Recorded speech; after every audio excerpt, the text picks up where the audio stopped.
Assalamualaikum warahmatullahi wabarakatuh. Perkenalkan, nama saya Septian Dwi Anggara, berasal dari UT School Palembang Batch 27. Pada kesempatan kali ini, saya akan melaksanakan ujian praktek TalkFlow Drift System Online. Torque converter adalah salah satu komponen powertrain pada alat berat yang berfungsi untuk menghubungkan engine dengan transmisi secara hidrolik. Atau dengan kata lain, torque converter adalah kopling fluida pada sistem powertrain alat berat. Torque converter biasanya digunakan pada alat berat yang menggunakan transmisi otomatis. Fungsi dari torque converter adalah untuk meningkatkan torsi bila outputnya mendapat beban, meredam kejutan, mencegah engine stall, dan sebagai komponen penghubung antara engine dan transmisi secara hidrolik. Torque converter memiliki beberapa keunggulan dibandingkan dengan kopling yang biasanya. Yang pertama yaitu torque converter memiliki keunggulan memperbesar momen torsi dari mesin ke transmisi otomatisnya. Lalu penyambung berlangsung dengan lembut saat penyaluran daya dan putaran mesin. Lalu meredam getaran yang diakibatkan oleh putaran mesin saat kendaraan beroperasi. Lalu torque converter ini keunggulan yang lainnya yaitu perawatannya mudah dan tidak memerlukan penyetelan. Langsung saja ke pertanyaan pertama. Pertanyaan yang pertama, ini adalah sebuah torque converter yang ada pada sebuah unit bulldozer, di mana torque converter ini terletak antara engine dan universal joint yang berhubungan langsung dengan transmisi. Pertama di sini ada relief valve, salah satu komponen yang ada pada torque converter. Relief valve ini berfungsi untuk membatasi tekanan yang akan masuk ke dalam torque converter ini. Torque converter ini torque converter ini ditempatkan pada sisi inlet dari torque converter. Selanjutnya ini adalah outlet port. Outlet port punya relief valve. Outlet port ini berfungsi ketika tekanan yang ada di relief valve-nya tadi sudah melebihi kapasitasnya, maka oli akan dikeluarkan menuju ke lubricating dan ke torque converter case itu melalui outlet port dari relief valve-nya. Lalu gambar selanjutnya, komponen selanjutnya yaitu inlet port, punya relief valve juga. Inlet port ini berfungsi untuk mengalirkan oli menuju ke torque converter itu melalui inlet port ini. Oli dari transmisi case di mana selanjutnya diarahkan oleh control valve menuju ke inlet port dari torque converter ini untuk selanjutnya masuk ke torque converter ini. Lalu selanjutnya pada gambar yang bawah ini ada strainer, di mana strainer ini berfungsi untuk melakukan penyaringan pada torque converter case-nya ini. Selanjutnya di atasnya ini ada scavenging pump, di mana scavenging pump ini berfungsi untuk mengembalikan oli dari torque converter case ke case transmisi, di mana juga scavenging pump ini digerakkan oleh roda gigi yang ada pada sisi pump torque converter. Selanjutnya di sini ada koper, dan selanjutnya di sini ada regulator valve. Regulator valve ini berfungsi untuk membatasi tekanan yang ada di dalam torque converter. Oli dalam torque converter lebih tinggi tekanannya dibandingkan dengan tekanan udara luar. Jika di dalam torque converter timbul gelembung-gelembung udara, maka akan menimbulkan busa dan akan mengakibatkan performance-nya berkurang. Untuk mencegah hal ini, maka oli yang keluar dari torque converter tekanannya itu dibatasi oleh regulator valve.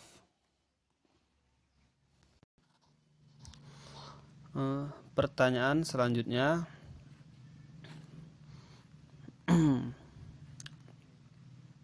pada gambar nomor 1 menyebutkan cara kerja dari torque converter. Cara kerja dari torque converter, putaran dari engine dari crankshaft itu terhubung ke flywheel engine. Lalu flywheel engine itu terhubung langsung pada pump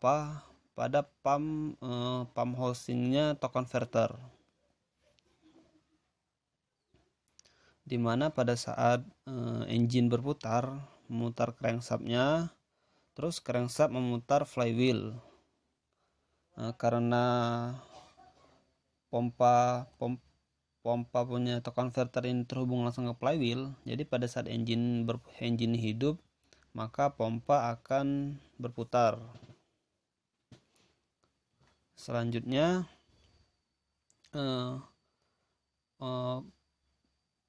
oli dari transmisi case itu akan masuk ke kontrol valve dan akan disalurkan ke torque converter case, ke dalam torque converter. Oli itu akan masuk melalui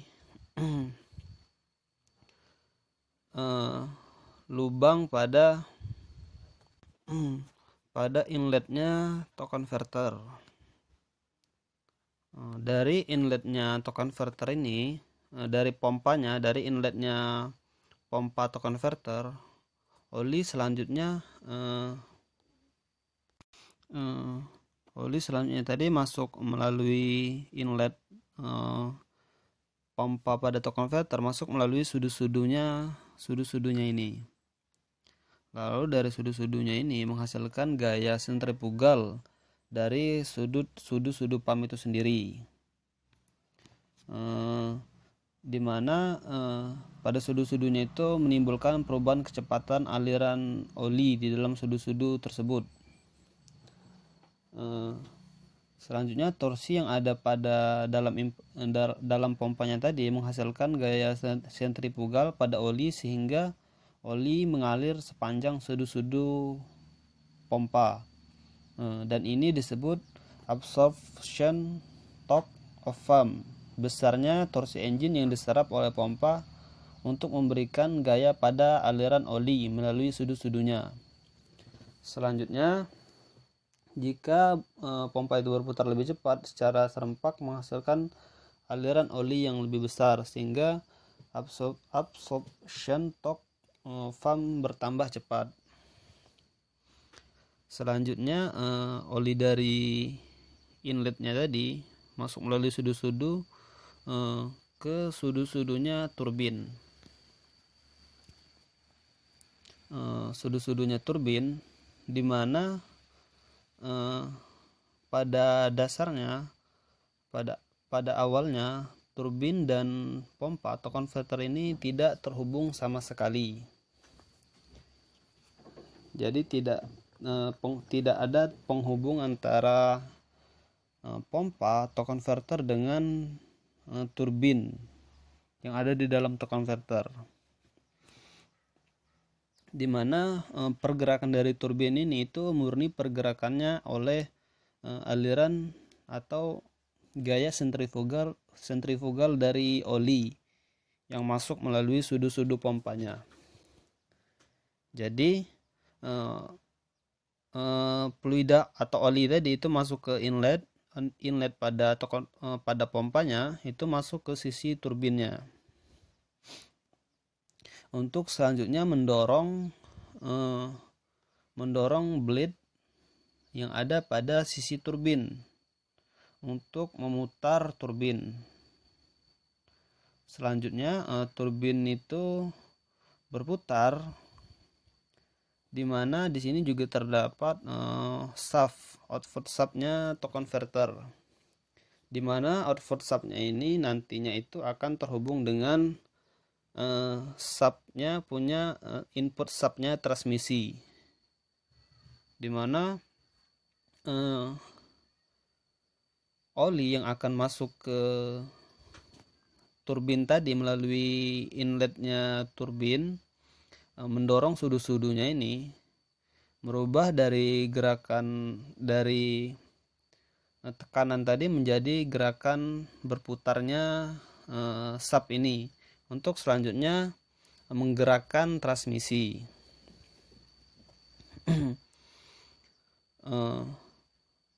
Selanjutnya oli dari inlet pump masuk ke inlet turbin. Selanjutnya masuk ke stator yang ada pada konverter ini. Selanjutnya dari stator itu nanti diarahkan kembali ke impeller, masuk ke outputnya dari inlet turbin, masuk ke outletnya turbin. Selanjutnya dari outlet turbin masuk ke outlet pump, selanjutnya keluar ke inletnya kembali.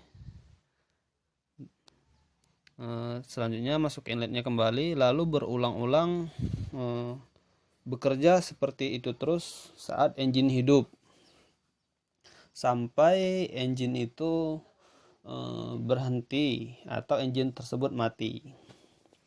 Jadi pada saat kondisi engine hidup, sirkulasi dari olinya tadi akan seperti itu terus, masuk dari inlet turbin ke inlet impeller, masuk ke inlet turbin, terus keluar ke outletnya turbin, masuk ke outletnya pump, lalu keluar lagi ke inletnya. Berulang-ulang seperti itu terus saat engine hidup. Ketika unit mengalami torque converter stall, maka di mana si turbin ini tadi yang pada awalnya itu tidak terhubung pada pompa atau tidak terhubung dengan engine, di mana pergerakannya tadi bergeraknya turbin tadi akibat gaya sentrifugal dari olinya tadi, maka ketika torque converter stall, si unit itu mengalami beban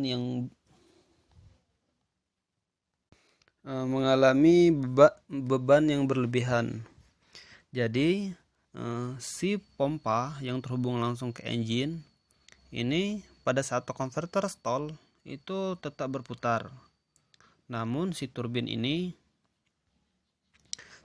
tidak dapat berputar akibat mendapatkan beban yang berlebihan. Jadi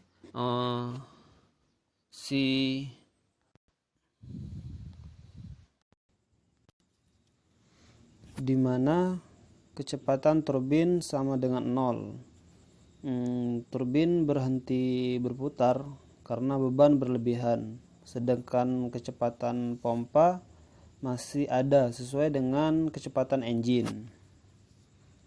Jadi pada saat torque converter stall ini tenaga tidak diteruskan ke output subnya, torque converter, sehingga tidak bisa memutar transmisi.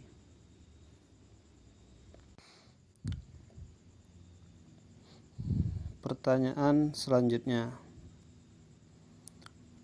Pada gambar selanjutnya ini terdapat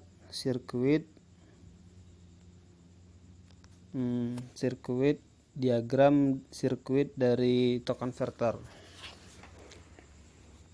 Pertama, oli dari transmission case ini disaring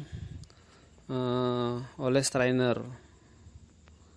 Ketika pompa transmisi oil hidup, maka pompa ini akan bekerja dan akan memompa oli yang ada di transmisi case. Oli dari transmission case masuk melalui ke strainer, lalu dipompa, lalu masuk ke transmission oil filter. Di transmission oil filter ini, oli akan difilter terlebih dahulu. Dan di sini juga terdapat oil filter bypass valve, di mana fungsi oil filter bypass valve ini ketika terjadi kebuntuan pada transmission oil filternya, maka oli akan masuk melalui oil filter bypass valve-nya, di mana nantinya oli itu akan menekan spring yang ada di bypass valve-nya. Selanjutnya oli masuk ke transmission control valve. Di transmission control valve ini oli akan diarahkan ke berbagai komponen, dan salah satunya yaitu akan diarahkan ke torque converter. Di torque converter ini itu ada namanya tadi relief valve, di mana relief valve ini berfungsi untuk membatasi tekanan yang ada di dalam torque converter. Sebelum masuk ke torque converter, oli yang akan masuk itu dibatasi oleh relief valve, di mana jika oli yang akan masuk ke torque converter itu melebihi kapasitasnya, melebihi spesifikasinya, maka oli di torque converter itu akan langsung dihubungkan dengan relief valve itu pada outletnya, di mana nantinya oli tersebut pertama akan dialirkan ke lubricating pada lubricating transmisinya, dan yang kedua, oli tersebut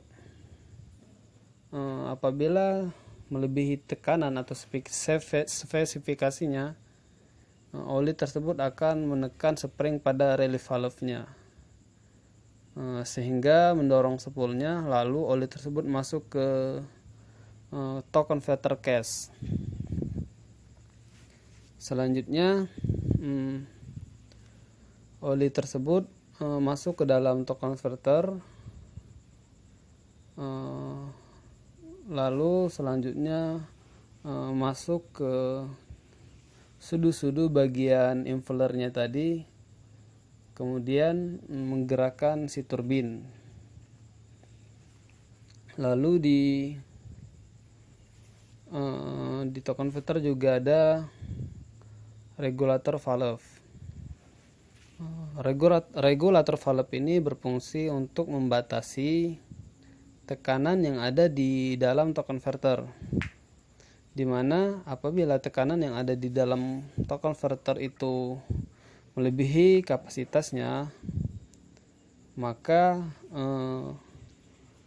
oli yang ada di dalam torque converter akan disalurkan. Yang pertama disalurkan ke lubricating sistem transmisi melalui oil cooler terlebih dahulu untuk didinginkan, dan kemudian akan disalurkan ke lubricatingnya. Selanjutnya oli itu juga akan masuk ke torque converter case, di mana pada saat tekanan yang ada di dalam torque converter itu melebihi spesifik kapasitasnya, maka oli itu akan mendorong spring pada regulator valve ini dan mendorong spoolnya. Lalu oli tersebut akan masuk ke torque converter case. Lalu pada torque converter case ini itu terdapat strainer untuk penyaringan awalnya, dan juga oli pada torque converter case ini di sini juga terdapat scavenging pump, di mana fungsi scavenging pump ini untuk mengembalikan oli dari torque converter case ke case transmisi. Scavenging pump ini selalu bekerja apabila engine dijalankan, walaupun torque converter dalam kondisi stall, di mana juga scavenging pump ini digerakkan oleh roda gigi yang ada pada sisi pompa torque converter. Selanjutnya, pertanyaan 2. Pertanyaan 2, kita menyebutkan nama yang ada pada gambar ini dan menjelaskan cara kerja dari planetary. Pertama, pada gambar anak panah ini terdapat plate pada transmisi, dan pada panah nomor 2 ini terdapat return spring, dan pada gambar anak panah yang paling kanan ini terdapat sebuah piston yang berwarna putih. Di sini juga terdapat sebuah disk, di mana disk dan plate ini yang nantinya itu berfungsi untuk inject dan mendisinjectkan si transmisinya. Disk dan plate ini biasanya disebut dengan multi flat clutch. Selanjutnya, menjelaskan cara kerja dari planetary gearnya. Pertama, kita bisa melihat di sini pada input subnya. Input subnya itu input sub sun gear diputar ke arah kiri, sehingga si sun gearnya ini itu ikut berputar ke arah kiri. Selanjutnya, kita bisa melihat di sini si carrier atau subnya itu yang ditahan, dimana carrier rollernya ini menggunakan single planetary pinion, dimana kita bisa menggunakan rumus SCR untuk mencarinya.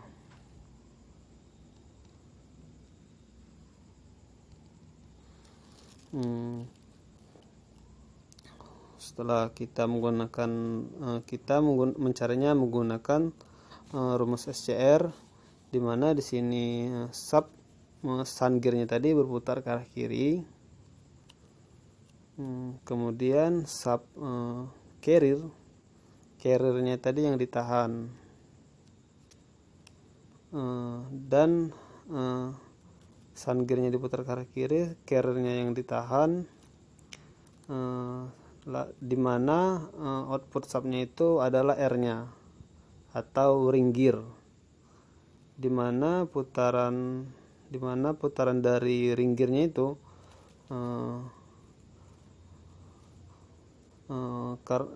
putaran dari ring gearnya itu akan berlawanan dengan putaran dari sun gearnya.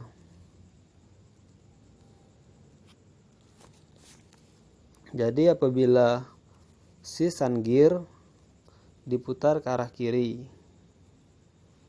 maka pinion ini akan berlawanan arah putarannya dengan si sun gear. Karena carrier yang ditahan, maka pinionnya ini akan berputar ke arah kanan, berlawanan arah dengan sun gear. Kemudian putaran dari ring gear yang merupakan output subnya ini akan mengikuti putaran dari si pinionnya, berputar ke arah kanan mengikuti putaran dari pinion gearnya, planetary pinionnya.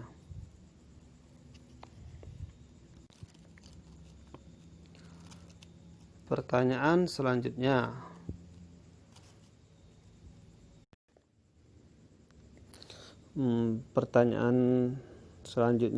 di sini kita menyebutkan nama dari komponen pada gambar ini dan menyebutkan cara kerjanya.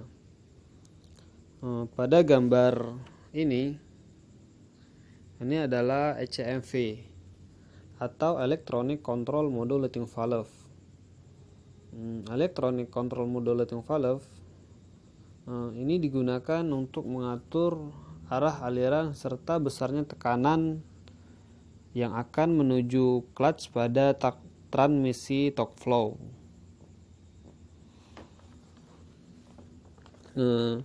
Di mana pengontrolan aliran serta besarnya tekanan itu dilakukan secara elektronik oleh controller, sehingga pengaturan engine dan disenjitnya clutch itu menjadi lebih baik serta lebih efisien. Pada ECMV ini terdapat sebuah konektor, di mana si konektornya ini itu terbagi menjadi dua. Yang pertama, sensornya ini terhubung ke field switch, dan yang kedua, pada konektornya ini akan terhubung dengan proportional solenoid.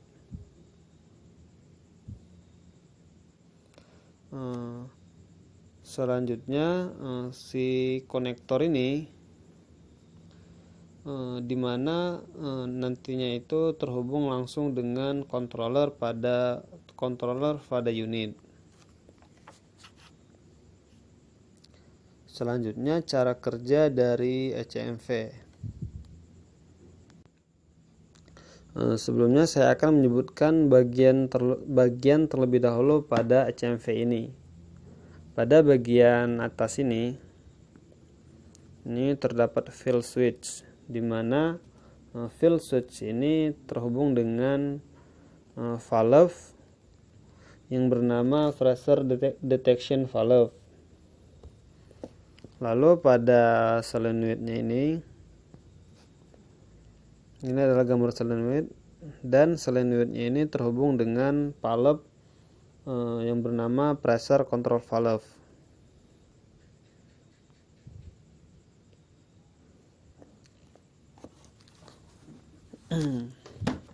Selanjutnya cara kerjanya itu terbagi menjadi dua. Yang pertama pada saat kondisi on dan kondisi off. Yang pertama pada saat kondisi off. Pada saat kondisi off ini itu arus tidak masuk ke solenoidnya.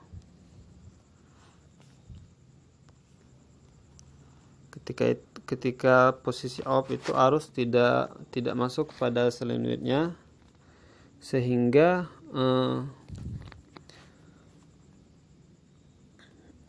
pot yang ada di pump ini terhubung langsung dengan pot yang ada ke drain, sehingga oli itu akan yang dipompa dari pompa ini akan terhubung langsung ke drain. Pada kondisi ini kontrol valve ke arah kiri sepenuhnya. Kontrol valve ini ke arah kiri sepenuhnya karena gaya dorong spring,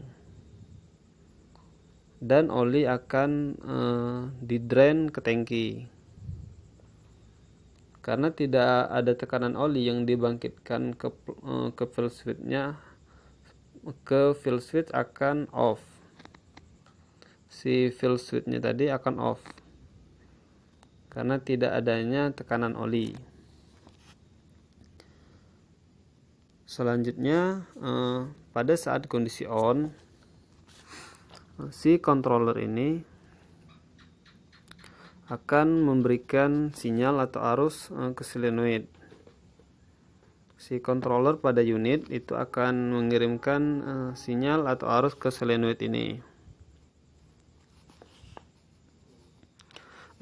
Hal ini menyebabkan magnetik yang selanjutnya akan menekan si bal pada solenoid ini ke arah kanan, dan si rootnya ini akan terdorong ke arah kanan,